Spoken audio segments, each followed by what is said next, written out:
Katanya kalau ibu menyusui itu nanti kalau makan yang pedes-pedes yang ada cabai-cabainya nanti asinya jadi hutan pedas gitu. Terus nanti bayinya jadi diare. Itu bener nggak sih Kak sebenarnya?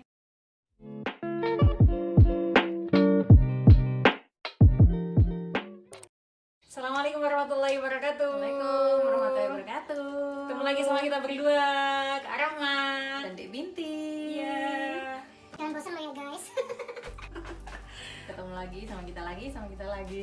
Iya, nggak apa-apa. Di video kali ini tema kita apa Kak?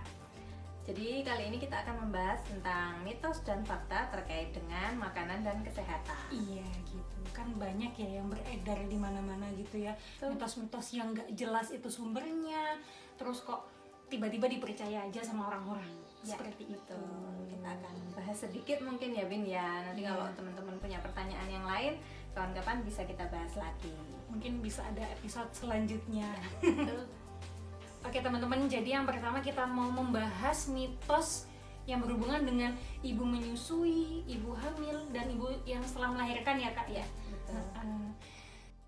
Jadi pertanyaan yang pertama sekarang, apakah ibu menyusui nggak boleh makan cabai? Gini Kak ya, jadi kita itu sering mendengar katanya kalau ibu menyusui itu nanti kalau makan yang pedes-pedes yang ada cabai-cabainya nanti asinya jadi hutan pedas gitu. Terus nanti bayinya jadi diare.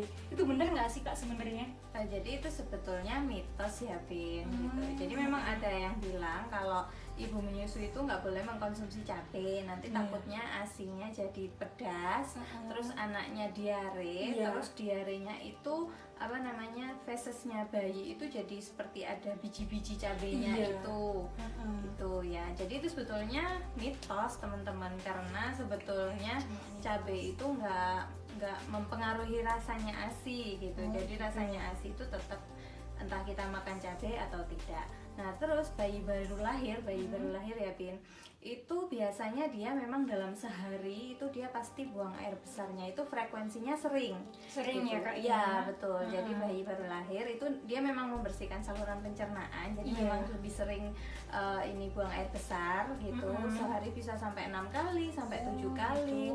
Terus kadang tekstur fesesnya itu kan memang cair ya, karena kan yang dikonsumsi cair. Cuma ASI. Iya kan dia hanya mengkonsumsi ASI, otomatis kan tekstur fesesnya cair. Terkadang itu ada busa-busanya, terkadang itu juga semacam ada biji-bijinya seperti itu. Tapi itu tekstur feses yang normal sebetulnya. Bukan dari isinya cabai ya Kak ya?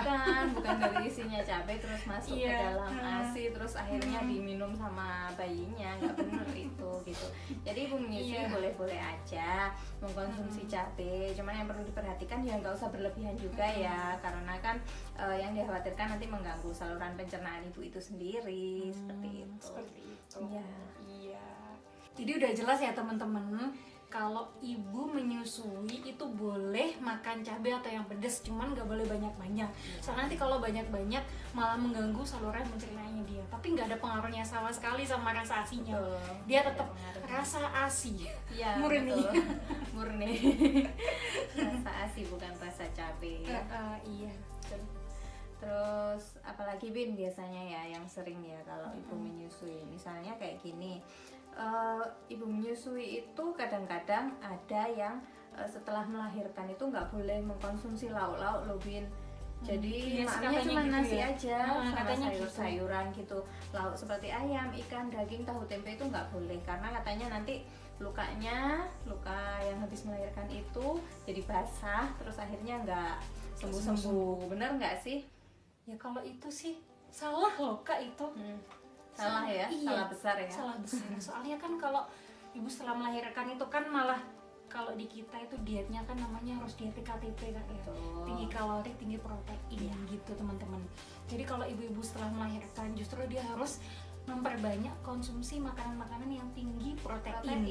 Jadi justru yang kayak golongannya telur, daging, ayam, ikan, yang amis-amis itu tadi yang katanya bikin lukanya nggak kering-kering ya karena semakin basah, itu salah. Malah justru kalau makan itu dia lukanya bakalan cepet kering ya Kak ya. Soalnya protein itu fungsinya buat membentuk jaringan baru gitu. Jadi kalau ibu setelah melahirkan itu makan makanan yang tinggi protein, otomatis ini ya penyembuhan lukanya cepat seperti itu teman-teman. Iya. Apalagi yang pasca sesar ya kak ya. Ya, apalagi yang habis operasi sesar itu. Gitu. Yang kita khawatirkan itu kan sebetulnya luka yang tidak sembuh dikarenakan ada infeksi ya, Bin.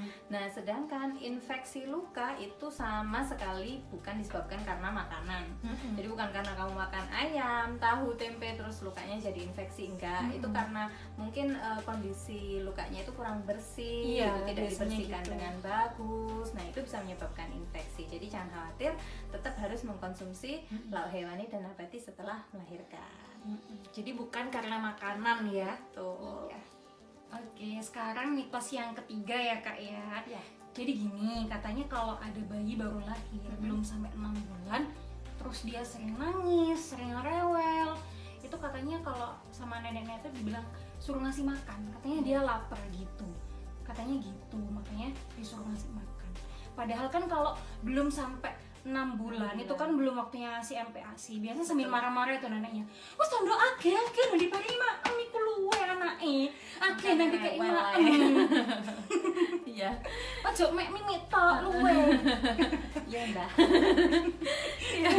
Benar. Sampai sekarang pun masih sering loh, Bin, hal seperti itu terjadi. Jadi neneknya, kakeknya kalau si bayi ini nangis terus ku luwe ku ndang dikai maem.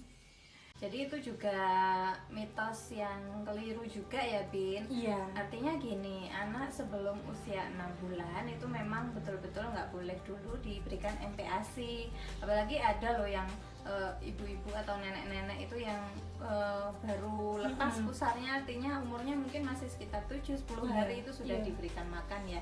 Nah, itu sangat berbahaya loh teman-teman. Soalnya apa? Saluran pencernaannya bayi yang baru lahir itu dia hanya bisa mentolerir makanan dalam bentuk cair, yaitu ASI ya. Kalau misalnya dia diberikan makanan dalam tekstur yang lebih padat lagi dibandingkan ASI, itu nanti ada resikonya itu jadi di rumah sakit ada beberapa kasus ya, Pin, anak-anak yang diberikan MPASI sebelum waktunya itu ususnya melilit.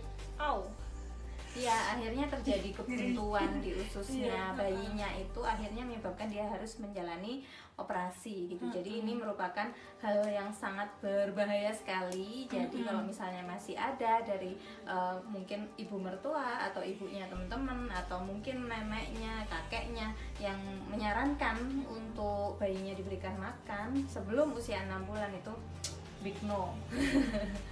Nggak boleh. Betul-betul nggak boleh, itu bahaya banget itu. Anak kan sebetulnya menangis kan bukan hanya karena lapar sebetulnya gitu. Mungkin popoknya basah, mungkin dia gerah, nggak nyaman. Iya, itu juga bisa menyebabkan anak menangis. Jadi nggak Cuma karena lapar. Iya, gitu ya kak ya. Jadi nggak boleh. Ya, sekarang mitos yang keempat ya kak. Jadi katanya kalau ibu yang baru melahirkan itu ASINya yang keluar kan biasanya warnanya kuning itu kak ya. Itu katanya biasanya kalau kata orang-orang sepuh-sepuh itu kok jadi nyalain sepuh-sepuh, tapi emang gitu ya kak ya. Yang katanya mbak-mbak yang udah sepuh-sepuh itu loh katanya gitu. Dibuang iku kotor basi iku gak oleh diparing lagi gak oleh diparing anake. Nah, itu mitos apa fakta sih kak? Ya, jadi ini juga mitos ya, Bim. Memang ASI yang pertama kali keluar itu warnanya berbeda dengan ASI yang sesudahnya. Jadi warnanya itu dia lebih kuning-kuningan gitu ya. Lebih jadi kental gitu. lebih kental juga. Jadi seolah-olah sepertinya kayak kotor gitu ya. Padahal sebetulnya itu bukan kotor gitu. Jadi ASI itu keluar dari tubuh seorang ibu itu sudah steril kondisinya ya.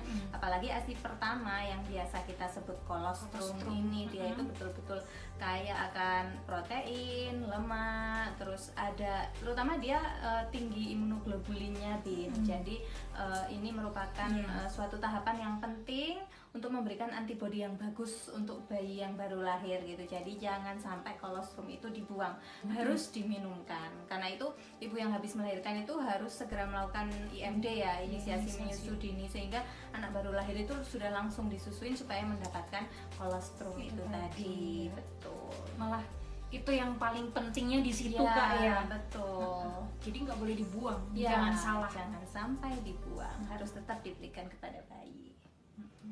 Begitu ya teman-teman. terutama buat yang calon-calon ibu ya. Ya. Begitu dong. Masih. Calon ibu masa depan. Masa depan. Iya.